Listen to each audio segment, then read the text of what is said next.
Ang buhay ay puno ng kwento. Mga kwentong nababalot sa misteryo. Liham ng gabi. Liham ng gabi. Marami na tayong naririnig na mga kwentong kababalaghan sa mga haunted house.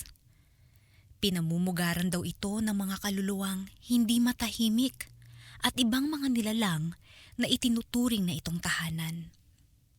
Ang ating kwento ngayon, pagbibidahan ng magkasintahang pumasok sa isang haunted house.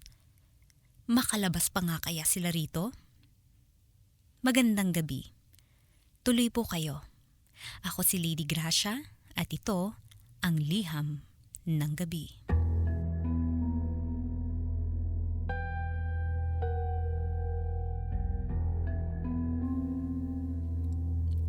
Ang magkarelasyong Kate at Josh pumasok sa isang abandonadong bahay malapit sa isang eskwelahan. Maraming mga kwentong kababalaghan ang kumakalat dito at pati sila ay gustong malaman kung totoo nga ba ito. Kaya isang gabi, naisipan nilang pasukin ang haunted house na ito. Sa pagpasok pa lang ng magkarelasyon, sinalubong na agad sila ng malamig na hangin. Hindi man nila maamin pero mabigat ang presensya ng bahay sa unang pagpasok pa lang nila. Napakadilim sa loob ng abandonadong bahay at umaasa lang sa buwan para sa liwanag. Basag na ang mga bintana. Maagiw. Andun pa rin ang ibang mga gamit at mukhang pinagpiestahan na rin ng mga anay. Kakaiba ang amoy ng buong bahay. Parang amoy morgue.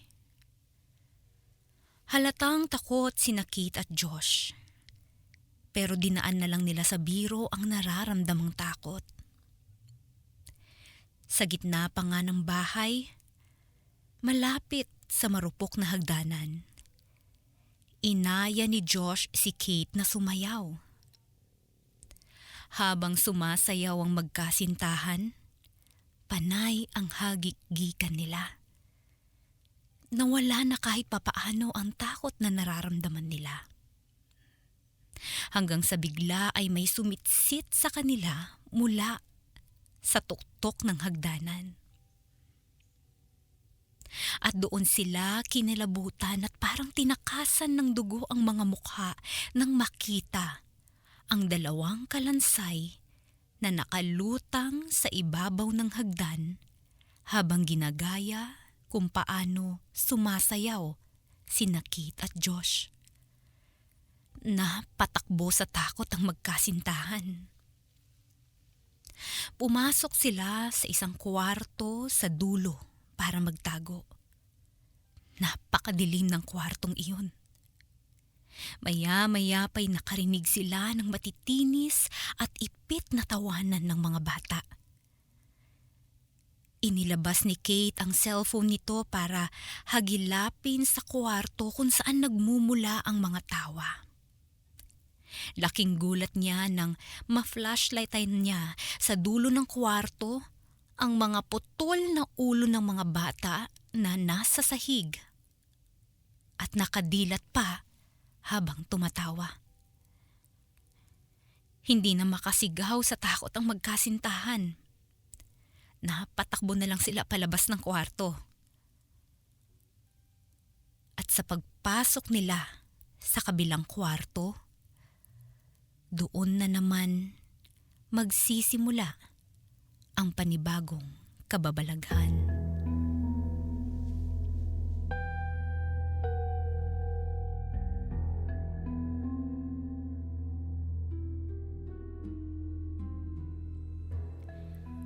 Sa panibagong kwarto na pinasukan ni Kate at Josh, may konting liwanag na kahit papaano.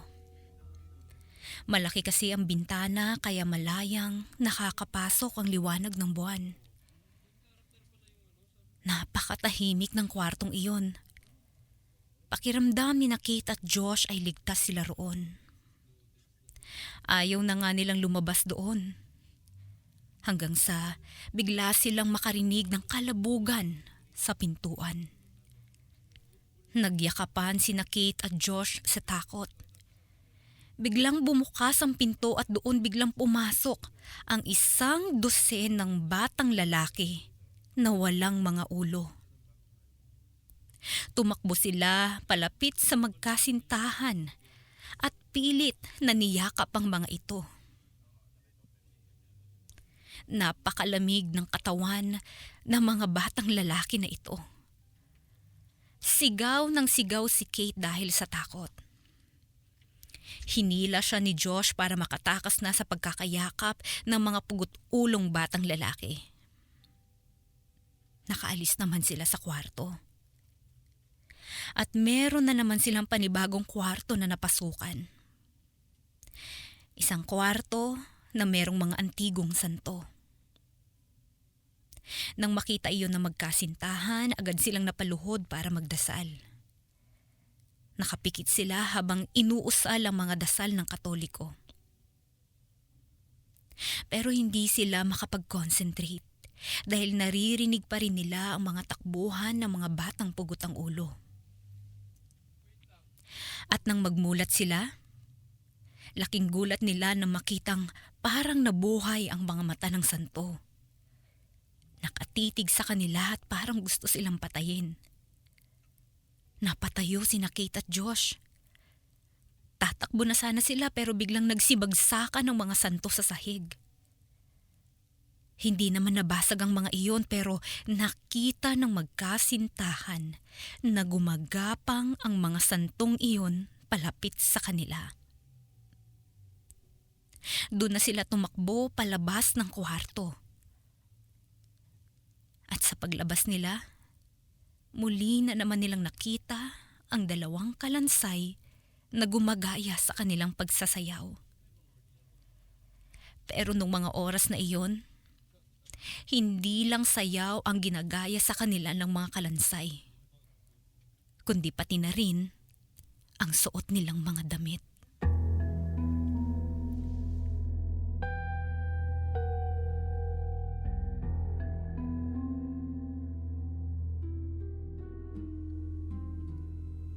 Tumakbo paikot-ikot sina Kate at Josh. Hindi nila mahanap ang labasan. Bigla ay parang nawala lahat ng mga pintuan sa bahay na iyon. Kung ano-anong mga nilalang nang nagpapakita sa kanila. Merong isang kapre na nakadekwatro. Nakaupo sa mesa ng kusina habang sinusuklayan ang buhok ng isang manika. Nang mapatitig sina Kate at Josh sa manika, laking gulat nila nang biglang umikot ang ulo nito at tumitig sa kanila. Ibinato ng kapre ang manika sa magkasintahan. Laking gulat ni Kate nang kumapit sa kanyang leeg ang manika. Hinila iyon ni Josh at saka ibinato palayo sa kanila. Tawa ng tawa ang kapre.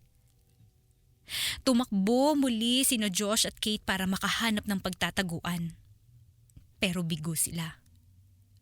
Kahit sa ang sulok ng bahay merong mga multo. Kahit sa kisame merong mga gumagapang na mga engkanto. Wala na silang kawala. Nang makatungtong sila sa hagdanan, lumusot ang mga paa nila sa marupok na kahoy ng hagdan. Hindi sila makaalis. Na-stuck na sila roon. Sugat-sugat ang kanilang mga binti sa kakapilit na makaalis sa pagkakaipit sa hagdan. Pero bigo sila. Hanggang sa biglang lumitaw muli sa hagdanan ng 2 kalansay. Sumasayaw silang muli. Kaparehas pa rin nila ng damit sina Kate at Josh. Umiiyak ng magkasintahan habang papalapit ang 2 kalansay. At nang makadikit sa kanilang mga ito, biglang hinatak ang kanilang mga mukha para iharap sa kanila. Doon nahimatay ang magkasintahan. Sa pagkakahimatay nilang iyon, naglakbay sila sa nakaraan. Andoon daw sila sa haunted house na iyon, may ilang dekada na ang nakakaraan. Sumasayaw sila sa gitna ng bahay. Maya-maya pa'y may mga armadong lalaki ang pumasok at walang awang pinatay ang magkasintahan. Doon na nagkaroon ng malay sina Kate at Josh. Nagkatinghinan silang dalawa. Doon lang sila naliwanagan. Matagal na pala silang patay. At sila pala ang laman ng kwentuhan noon. Sila pala ang mga multong tinutukoy ng mga bata sa eskwelahan. Napaiyak na lang ang dalawa. Nawala na bigla sa paligid ang mga kalansay, pugot-ulong mga bata, kapre at ang nagmumultong manika. Tanging silang dalawa na lang. Hindi na ba talaga tayo makakalabas sa bahay na ito? Hindi na ba talaga tayo matatahimik, Josh? Tanong ni Kate sa kanyang nobyo. Isang iling lang ang isinagot ni Josh. Maya-maya pa'y natanggal na ang pagkakaipit nila sa hagdan. Ano nang gagawin natin? Muling tanong ni Kate sa kanyang nobyo. Inilahad naman ni Josh ang kanyang kamay kay Kate. Halika, mahal ko. Sumayaw na lang tayo. At muli, sumayaw ang magkasintahan sa gitna ng bahay. Tumatawa hanggang sa mapalitan iyon ng pagluha.